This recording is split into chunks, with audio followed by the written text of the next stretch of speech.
नमस्कार दोस्तों, next IAS YouTube channel पर एक बार फिर से आप सभी का स्वागत है। मेरा नाम है सपना कुशवाहा और आज का जो हमारा डिस्कशन का टॉपिक है, आप देख सकते हैं, इसकी हेडलाइन है 2026 RSF index by region press freedom in decline 100 out of 180 countries. यानी कि हाल ही में वर्ल्ड प्रेस फ्रीडम इंडेक्स जारी की गई है। इसके बारे में हम समझेंगे, इसमें इंडिया की रैंकिंग क्या है, ये रिपोर्ट क्या है, इसमें किन किन बातों को और क्या क्या कहा गया है, इन सब को हम डिटेल से समझेंगे और इसी क्रम में हम आगे बढ़ेंगे। और सबसे पहले हालिया घटनाक्रम को समझ लेंगे। तो जैसे कि हमने आपको बताया कि हाल ही में वर्ल्ड प्रेस फ्रीडम इंडेक्स 2026 जारी किया गया है। अब आपको पता ही होगा कि जब आप पीवाईक्यूज उठा करके देखें तो इंडेक्स से डायरेक्टली क्वेश्चन आ जाते हैं। 3 क्वेश्चन मेन होते हैं। सबसे पहला, इंडेक्स का नाम आपको पता होना चाहिए, किसके द्वारा जारी किया जाता है और उसमें कितने कंट्रीज होते हैं टोटल, और साथ ही साथ उस रिपोर्ट में, उस इंडेक्स में भारत की स्थिति क्या है। तो इन सभी पहलुओं पर हम चर्चा करेंगे।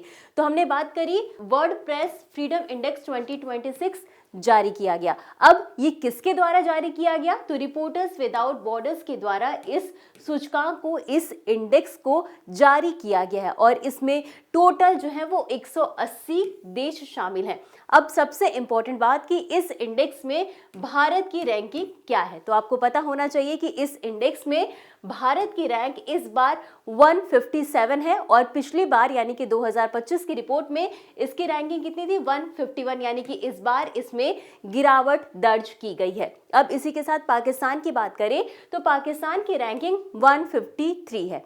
अब आपको ये भी पता होना चाहिए कि ये जो इंडेक्स है, इसमें पहले स्थान पर कौन है और अंतिम स्थान पर कौन है। तो पहले स्थान की बात करेंगे तो नॉर्वे लगातार 10वें वर्ष इस इंडेक्स में पहले स्थान पर है और इसी के साथ अंतिम स्थान की बात करेंगे तो इस इंडेक्स में इरिट्रिया जो है वो इसकी लास्ट रैंक है। अब इतना समझने के बाद हम आगे बढ़ते हैं और समझ लेते हैं इस रिपोर्ट में कुछ और बातें कही गई। इस रिपोर्ट के मुख्य निष्कर्ष को भी हम देख लेते हैं।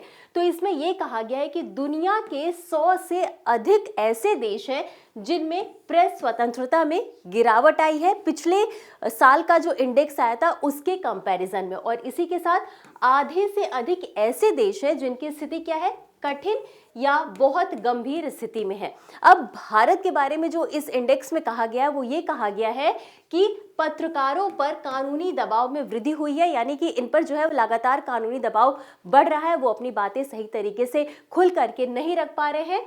इसमें कुछ कंडीशन भी है। आपराधिक मानहानि कानून, यानी कि मान लीजिए कि अगर पत्रकार के द्वारा किसी रिपोर्ट के जरिए किसी की नेगेटिव छवि बन रही है तो ऐसी स्थिति में क्या होता है कि जो भी पत्रकार होता है उस पर केस कर दिया जाता है। साथ ही राष्ट्रीय सुरक्षा से मान लीजिए कोई संवेदनशील जानकारी है जो नहीं जाहिर की जानी चाहिए, जो नहीं पता चलनी चाहिए, अगर वो किसी पत्रकार के द्वारा बताई जा रही है तो ऐसी स्थिति में भी पत्रकार पर केस होता है। हालांकि ये कुछ स्थितियों में अच्छी भी चीज़ है और कुछ स्थितियों में नेगेटिव भी चीज़ है, क्योंकि इसका सीधा सा इम्पैक्ट यही है कि पत्रकार जो है वो अपनी बात खुल करके नहीं रख सकते हैं।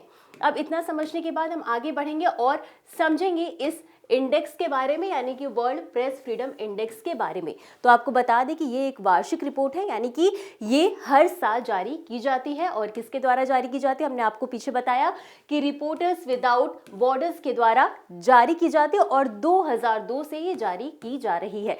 अच्छा, इसका उद्देश्य क्या है? तो ये जो इंडेक्स है वो ये नहीं बताती है कि किसी देश में मीडिया की गुणवत्ता कितनी है, क्या है गुणवत्ता, बल्कि ये बताती है कि किसी देश में प्रेस की स्वतंत्रता कितनी है, यानी कि प्रेस कितनी आसानी से बातों को लोगों के सामने रख पा रहे हैं। तो ये इस चीज़ को मापती है। इसके इंडिकेटर्स भी कुछ है, यानी कि इसे जो है वो 5 पैमानों पर रखा गया है। 5 पैमानों पर इसकी जो है वो स्कोर फाइंड आउट किया जाता है। वो कौन कौन से हैं? राजनीतिक संदर्भ, कानूनी ढांचा, आर्थिक संदर्भ, सामाजिक सांस्कृतिक संदर्भ और सुरक्षा। अब इन्हें एक एक करके समझ लेते हैं।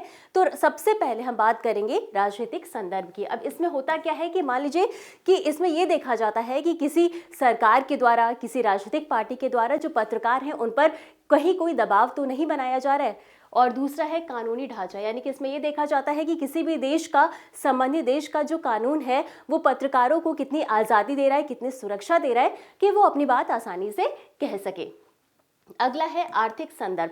अब इसमें यह कहा गया है कि मीडिया को पैसे कहां से आते हैं और कहीं वो पैसे के लिए किसी के साथ पक्षपात तो नहीं कर रहे, बायस तो नहीं हो रहे हैं। और अगला है सामाजिक सांस्कृतिक संदर्भ। अब इसमें यह रखा गया है कि जो पत्रकार हैं वो कितनी आसानी से समाज के जो सेंसिटिव मुद्दे हैं वो लोगों तक पहुंचा पा रहे हैं, और अंतिम जो है वो सुरक्षा, यानी कि जो पत्रकार हैं उनको कितनी सुरक्षा मिल रही है हिंसा वगैरह के एरिया में। तो ये 5 पैमाने हैं जिन पर ये स्कोरिंग की जाती है। अब इतना समझने के बाद हम आगे बढ़ेंगे और एक बार इस इमेज को देख लेते हैं। इसमें इंडिया के बारे में बताया गया है। तो जो हमने आपको पीछे 5 पैमाने बताए थे, political, economic, legal, social, security, है ना। तो इंडिया की इस बार जो रैंक है वो हमने आपको बताया, और इसी के साथ स्कोर जो है वो 31.96 स्कोर है। पॉलिटिकल में जो है 21.2 स्कोर मिला है, इकोनॉमिक में 32.6 स्कोर मिला है, लीगल में 39.6 स्कोर है, सोशल में 33.6 स्कोर है, और सिक्योरिटी में 32.8 स्कोर है, और ग्लोबल स्कोर की बात करें तो वो 31.96 है। याद रखिएगा, ये हमने इंडिया की बात की है। अब इसके बाद हम ये देख लेते हैं सिचुएशन के बारे में। इसकी रैंकिंग जो वो 0 से 100 तक इसका स्कोर किया जाता है, जिसमें कि 100 सबसे अच्छा होता है और 0 जो होता है वो बेहद खराब होता है।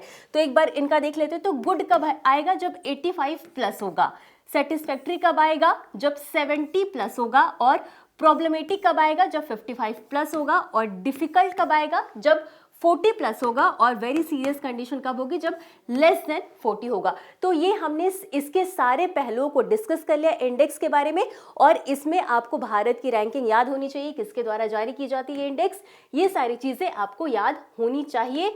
और अब इसी क्रम में आगे बढ़ते हुए इससे संबंधित एक अभ्यास प्रश्न को भी देख लेते हैं। तो प्रश्न है, विश्व प्रेस स्वतंत्रता सूचकांक 2026 के संदर्भ में निम्नलिखित कथनों पर विचार करें। आपके पास 4 कथन है। पहला है, यह सूचकांक प्रतिवर्ष एमनेस्टी इंटरनेशनल के द्वारा जारी किया जाता है। दूसरा कथन क्या कहता है? 2026 के सूचकांक में भारत 180 देशों में 157वें स्थान पर है। और तीसरा कथन कहता है, नॉर्वे इस सूचकांक में शीर्ष स्थान पर बना हुआ है। और चौथा कथन है, मूल्यांकन के 5 प्रमुख संकेतकों में राजनीतिक संदर्भ और सुरक्षा शामिल है। आपको बताना है उपरोक्त में से कौन सा या कौन से कथन सही है। आपके पास 4 ऑप्शंस है। ए केवल 1 और 2, बी केवल 2, 3 और 4, सी केवल 1, 3 और 4, या डी 1, 2, 3 और 4। इस प्रश्न का उत्तर आपको हमेशा की तरह कमेंट बॉक्स में देना है। तो आज के लिए बस इतना ही। मिलते हैं अगले एपिसोड में इसी तरह कुछ अहम और जरूरी खबरों के साथ। तब तक के लिए धन्यवाद।